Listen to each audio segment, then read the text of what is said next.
Hi friends, നമുക്കൊന്നൊരു നല്ലൊരു വചനമായാലോ. ഐശ്വര്യത്തിൽ സ്നേഹിതനെ അറിയാൻ സാധിക്കുകയില്ല, കഷ്ടതയിൽ ശത്രു മറിഞ്ഞിരിക്കുകയുമില്ല. ഇത് പ്രഭാഷകൻ പുസ്തകത്തിൽ വായനയാണ്. 12-ാം അധ്യായം 8-ാം തിരുവചനം. വചനം പറയാൻ നമുക്ക് ശ്രദ്ധിക്കാം. ജീവിതത്തിൽ നേട്ടങ്ങളുണ്ടാകുമ്പോൾ അഹങ്കരിക്കുന്നതിനും നഷ്ടങ്ങളുണ്ടാകുമ്പോൾ നിരാശപ്പെടുന്നതിന് പിന്നിൽ സാത്താനാണ്. ചിന്തിച്ചു നോക്കിയാൽ നമുക്ക് മനസ്സിലാകും, നമുക്ക് നേട്ടങ്ങളുണ്ടാകുമ്പോൾ നാം കൂടുതലായി ഓർമ്മിക്കുന്നത് നമ്മെ തന്നെയാണ്.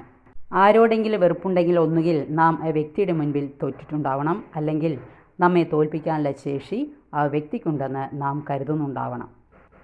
നമ്മുടെ ഉള്ളിൽ കോപവും അസൂയയും പലപ്പോൾ തലയുയർത്തുന്നത് എളിമപ്പെടേണ്ടി വരുമ്പോഴും അപമാനിതയാകുമ്പോഴുമാണ്. മറ്റുള്ളവർ നമ്മുടെ നന്മ മാത്രം പറയുമ്പോൾ നമ്മിൽ വെറുപ്പുണ്ടോ എന്ന് നമുക്കറിയാനാവില്ല. മറ്റുള്ളവർ നമ്മെ കുറ്റപ്പെടുത്തുകയും നമ്മെപ്പറ്റി മോശമായി സംസാരിക്കുകയും ചെയ്യുമ്പോൾ മാത്രമേ ആ വ്യക്തിയോട് നമ്മുടെ ഉള്ളിലുള്ള യഥാർത്ഥ വികാരം എന്തെന്ന് നമുക്ക് മനസ്സിലാക്കാൻ സാധിക്കുകയുള്ളൂ. Okay, thank